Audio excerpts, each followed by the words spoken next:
현재와 같은 방식으로 비례가 배분된다면은 제가 알기로는 더불어민주당이 뭐 한 7석 정도 간다는 거 아니에요? 7석 정도. 그러니까 더불어민주당에서 좀 뭐 7석을 요구하지 말고 한 5석만 요구하면서 그래 저 원래 연동형 비례대표제라는 것은 소수정당을 위한 그렇죠. 것이니까 소수정당에 더 좀 배려해줄게 그러면은 근본적으로 이 비례 유성정당을 반대했던 뭐 우리 민생당이라든지 정의당도 그래도 뭔가 좀 그 참여할 수 있는 동인이 생기지 않겠는가 뭐 그런 건데 아직 그 문제에 대해서는 헌다 안 헌다를 좀 이례적으로 말씀드리기가 굉장히 어려운 복잡한 상황. 지금 저희 우리 민생당은 이명박 정부, 박근혜 정부를 거치면서 어려워진 우리 경제, 특히 문재인 정부 들어와서 더 어려워진 우리 경제를 제대로 살려내서 민생을 정말 확실하게 책임지는 그런 당으로 가겠다 해서 그런 제3지대 이제 정당을 우리가 자처하면서 나오는데 이름을 민생당이라고 이렇게 하지 않았습니까? 민생당이라고. 그동안 지금 호남에서는 자유한국당에 대한 반사적인 그런 어떤 판단 때문에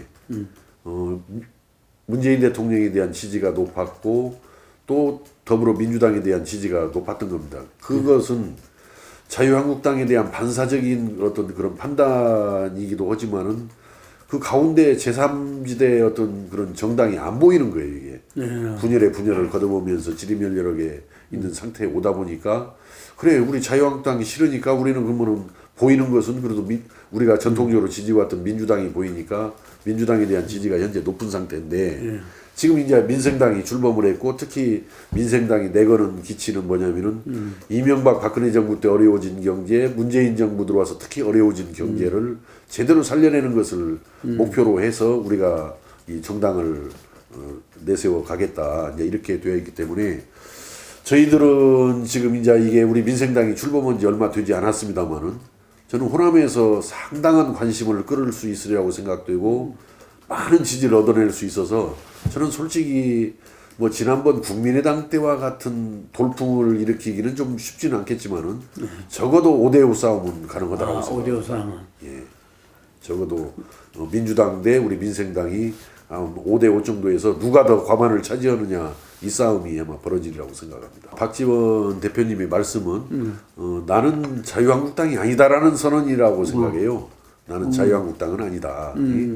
왜냐하면 그 자유한국당에 쉽게 동의할 수 없습니다. 사실은 자유한국당은 제가 누차 항상 이야기한 대로 이명박 박근혜 정부는 국정을 농단하고 적폐를 쌓았고 남북관계를 파탄냈고 경제까지 망친 정부들이었다. 저는 이렇게 규정을 하기 때문에 결코 자유한국당, 그 자유한국당의 후신인 미래통합당이 진심으로 반성하고 사죄를 하지 않는 한은 이걸 어떻게 해서 그 미래통합당을 지지한다라는 것은 나는 그래도 제정신을 가지고 정치를 해나가는 사람이라면은 그 쉽게 동의할 수 없을 것이다.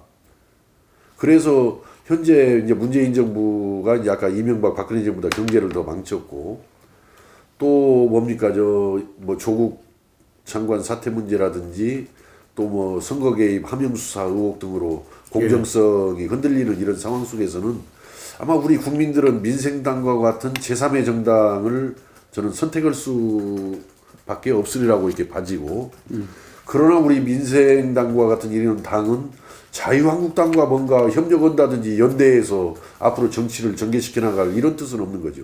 그래서 이제 박지원 대표 말씀은 우리 민생당이 득세를 해야 되고 우리 민생당과 또 민주당이 협력을 해서 어떻든 우리나라 정치를 이끌어가야 한다라는 아마 이런 취지이고 아마 박지원 대표님 뜻은 그걸 겁니다. 민주당에서 정권 재창출하라는 이야기가 아니고 우리가 정권을 재창출하는데 민주당이 우리한테 협력해줘야 한다 이런 이야기 아니었을까 싶은데 나름대로 지금 더불어민주당이나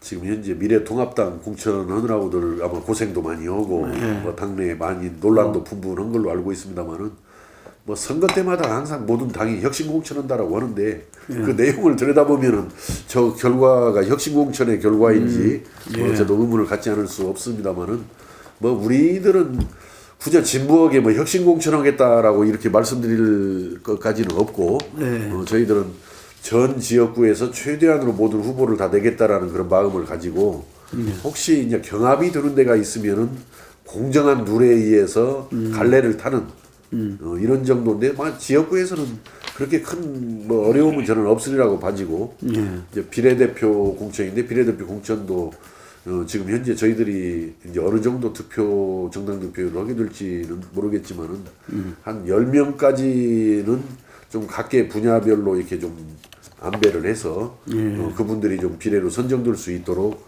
당에서도 최선의 노력을 좀 다하려고 합니다. 한 10명 정도. 그러고 이제 그 이유는 저희들이 그렇게 막 10명 이후까지 현재 기대되는 상황은 아니기 때문에 좀 잘 지켜봐야 되는데 좀 바뀌었어요. 이제 비례 공천하는 방식이 종래에는 그냥 지도부가 뭐 나눠먹기를 한다든지 그냥 임의로 막 순서를 막 정해서 가는 건데 이제 지난번 연동형 비례대표제 도입하면서 바뀐 선거법에 의해서 당원이라든지 대의원 등 선거인단을 구성해서 그렇게 순서를 이렇게 정해 나가도록 이렇게 되어 있기 때문에 어떻든 그 법을 좀 잘 또 지켜야 되고 또 우리가 지향하는 바를 실현하기 위해서 좋은 분들을 좀 영입하고 또 그분들이 잘 선출될 수 있도록 어떤 그런 노력을 해야 하는데 임의로 막 자의적으로 할 수가 없는 상황이어서 좀 세심한 주의와 노력이 좀 필요하지 않겠는가. 저는 그 지역과 비례로 나누어서 봐야 된다고 생각하는데 그 20대 총선 결과를 4년 전 20대 총선 결과를 지역과 비례로 좀 나누어서 봐야 된다고 보는데 그 비례의 경우에는 아마 안철수 바람이 일정 부분 저는 작용했으리라는 것을 부인하지 않습니다. 그 비례의 경우.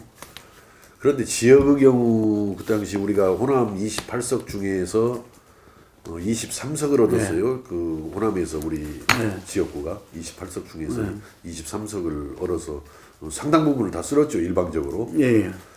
그 23석 얻은 것이 과연 안철수 덕분에 얻은 것이냐 아니면은 다른 요인이 있느냐 이렇게 봤을 때 저는 우리가 그때 20대 총선이 끝나고 나서 전부터 그런 주장을 했습니다만은 지역에서 호남에서 23석을 얻은 것은 안철수 역할은 저는 한 10% 정도 될 것이다. 10%밖에 나머지는 90%는 반문재인 정서가 작용을 했던 결과라고 봐집니다.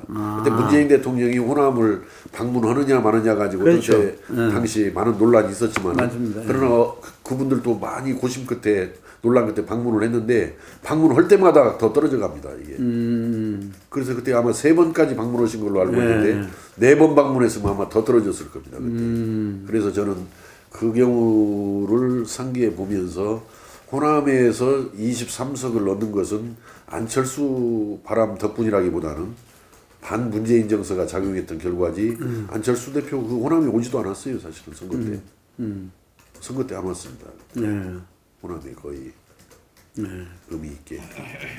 그래서 뭐 지금 호남을 가늠할 때는 뭐 안철수 뭐 효과가 살아 있느냐 없느냐 뭐 이건 아니고 또 결과적으로도 그 안철수 전 대표께서 그 행보를 그 대선 패배 이후의 행보를 묘하게 하면서 호남을 버리다 보니까 버리는 결과로 이렇게 나가다 보니까 호남에서는 별로 안철수 대표에 대한 지지 인기 없습니다.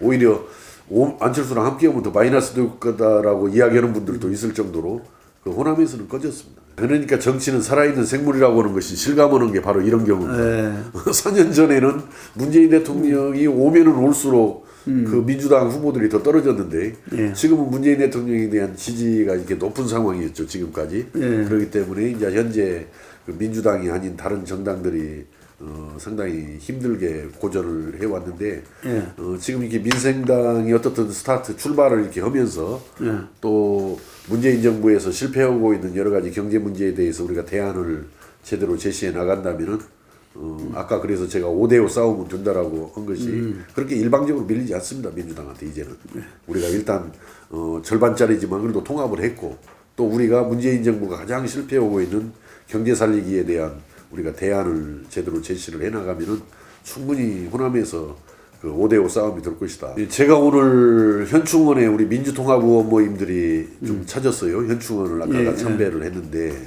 이제 참배한 이유는 그렇습니다. 이제 오늘 본회의를 마지막으로 해서 거의 우리 현역 의원들이 이제 국회보다는 자기 지역구에 가서 왕성하게 활동을 해야 되기 때문에 자 이것은 뭐 당 차원 문제도 아니고 우리 민주통합 모임에 가입된 우리 의원들이 이제 우리 국회를 오늘 본회의를 마무리하는 날 현충원에 가서 각오를 좀 다지고 지역으로 내려가자 해서 오늘 아까 아침 8시에 다녀왔습니다. 민주통합 모임. 그때 제가 민주통합 모임의 원내대표로서 아까 참배를 마치고 방명록에 쓴 글이 영어로 알파벳으로 DJ라고 그랬어요. DJ 정신, 정책으로 이게 DJ 정신, DJ 정책으로 경제를 살려내겠습니다. 그래서 민생을 확실하게 챙겨나가겠습니다. 이렇게 방명록에다 썼어요. 결국은 지금 IMF 외환위기 위에 최대의 지금 경제 위기라고 이렇게 평가받고 있는 이 상황 속에서는 아무리 고민을 해보고 노력을 해도 결국은 DJ 정신, DJ 정책으로 돌아가는 길 이외에는 없습니다. 방법이.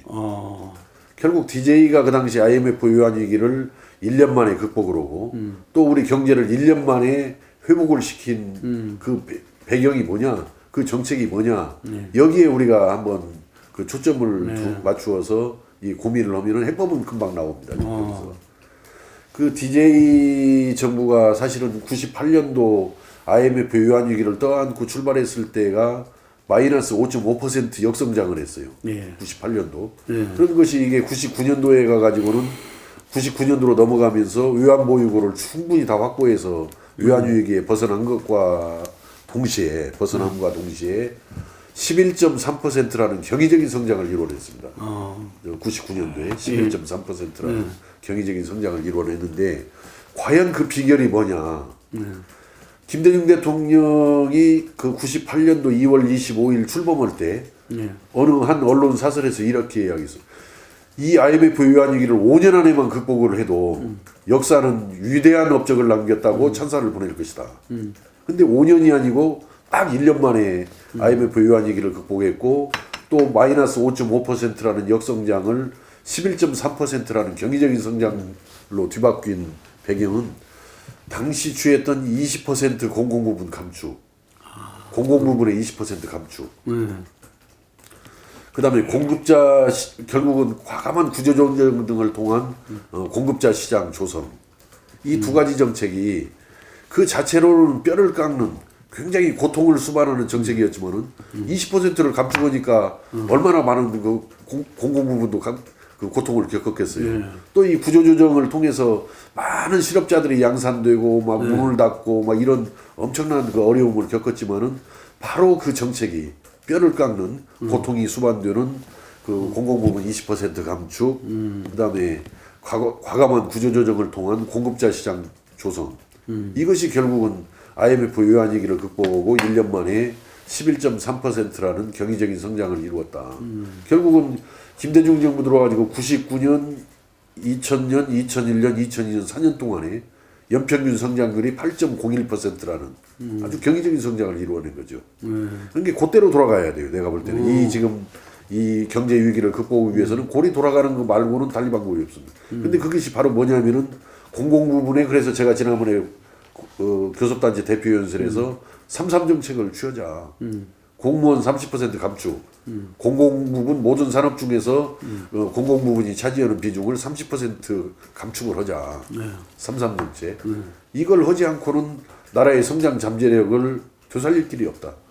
나라의 국가 경쟁력을 되살릴 길이 없다 해서 저는 공공부분의 과감한 감축, 구체적인 수치로는 한 30% 정도 그 감축을 하고 그 감축에서 마련된 재원을 가지고 사회 안전망을 튼튼하게 만들어야 한다.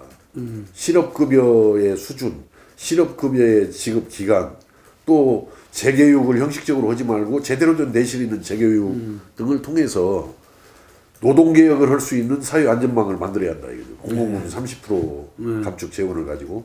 그리고 우리나라의 노동의 유연성, 노동의 안정성을 높이는 과감한 노동개혁이 없이는 대한민국의 성장 잠재력을 살릴 수가 없다.